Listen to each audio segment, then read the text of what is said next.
Hello all, welcome to the Dirty Shop. Oh,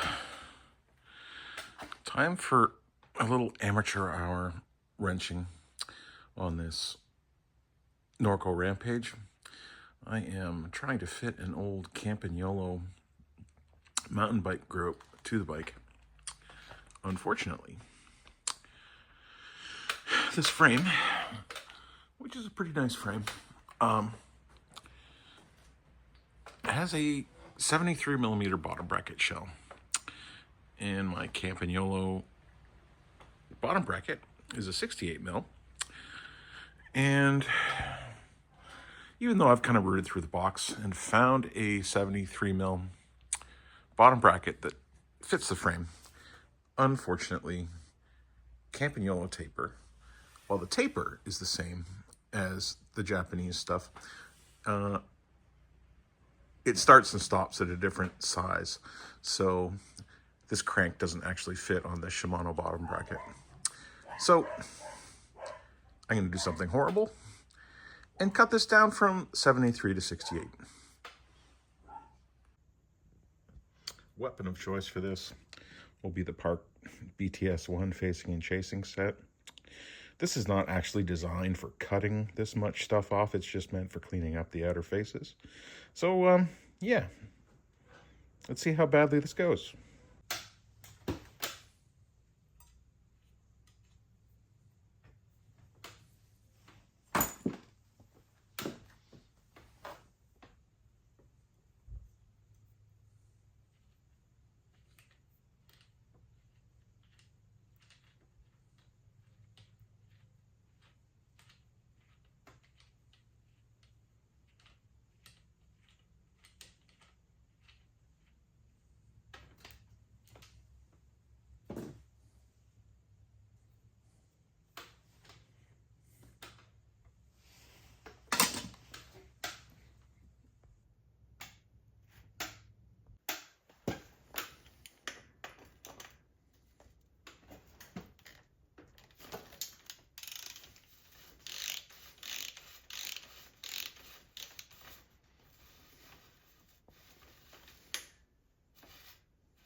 Oh, this is just a standard Shimano cartridge bottom bracket. Normally this works with like 99% of everything, but Campagnolo is a little different. They use an ISO taper.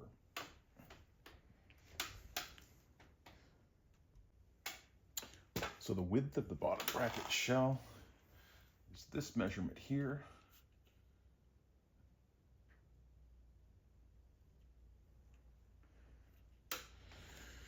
And as you see, that works out to about 73 millimeters.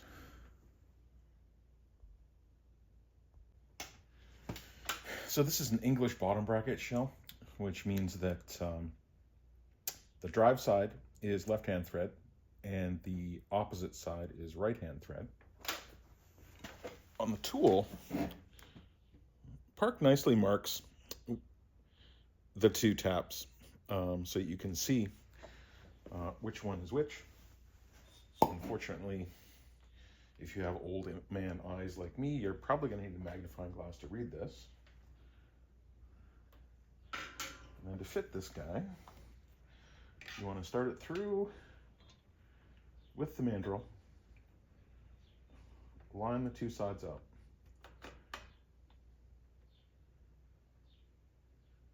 and then thread them both into place at the same time, and they will guide themselves in.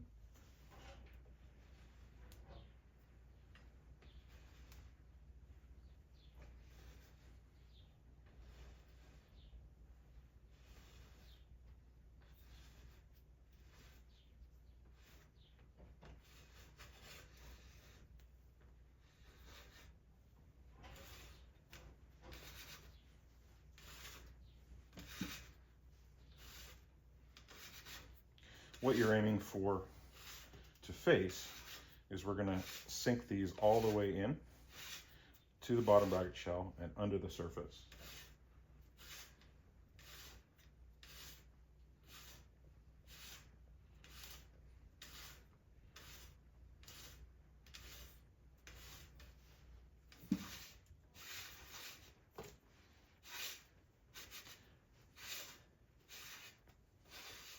The threads on this are already clean, so I'm not actually doing any cutting here. I'm just using the taps as guides.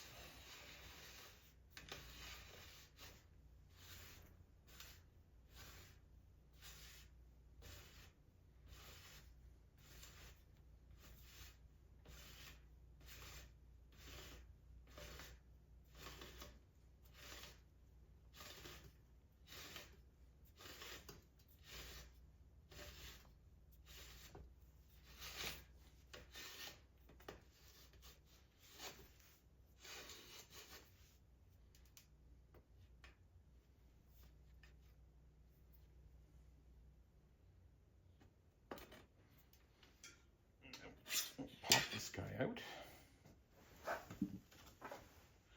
Fit the facing die onto the tool where it locks onto these two pins, and then set her back into place.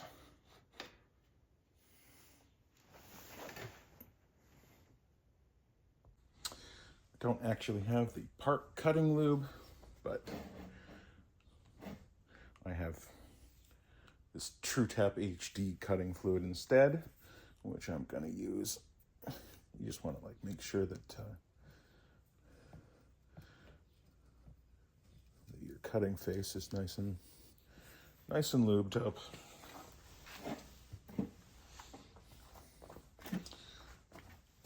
And then the trick is to get in here,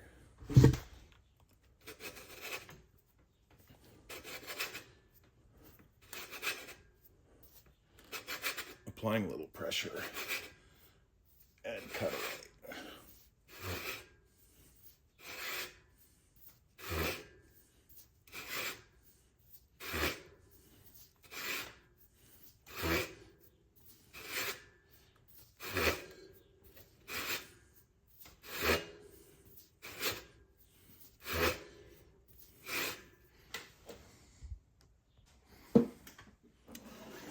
Now I am stopping to measure every few minutes, or moments, I guess.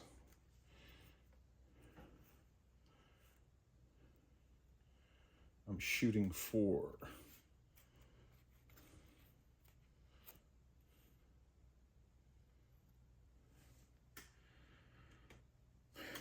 71.5 on the first side. I've got it down to about 72.3, so I've taken, 7 or 8 tenths of a millimeter off. So I'm trying to take like 1.5 millimeters off of each side. It's not taking too terribly long, but it's definitely longer than we want a video for the whole effort.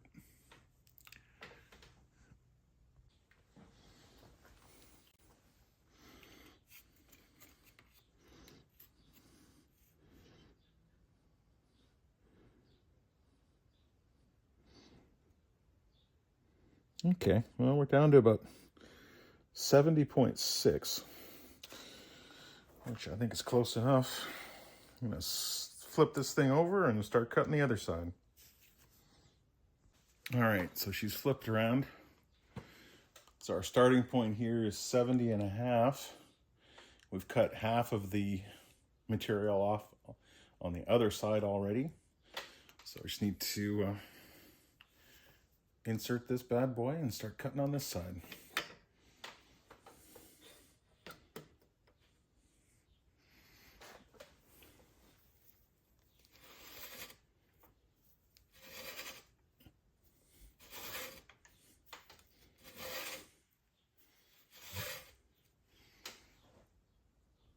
Okay, first measurement on this second side.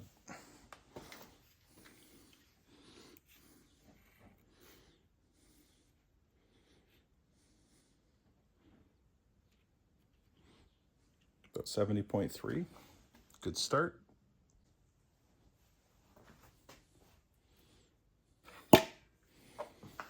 Oh, time for another measurement. Let's see.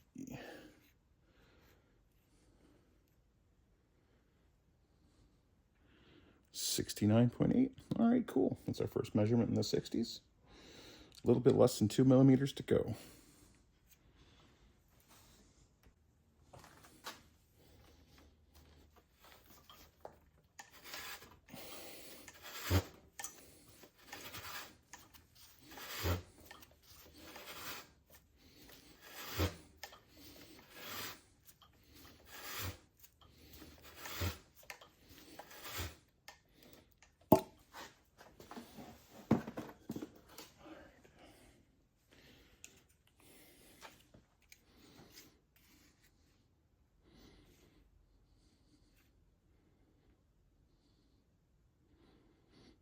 68.4, getting pretty close.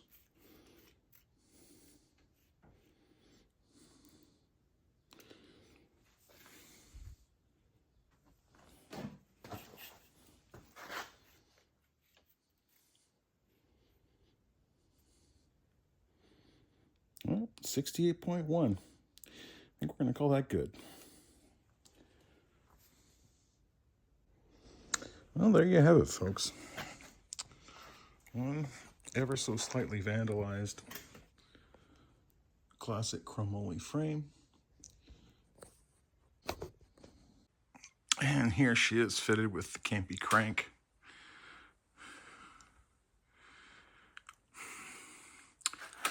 These are undeniably terrible. They're kind of heavy and clunky, but they're kind of pretty.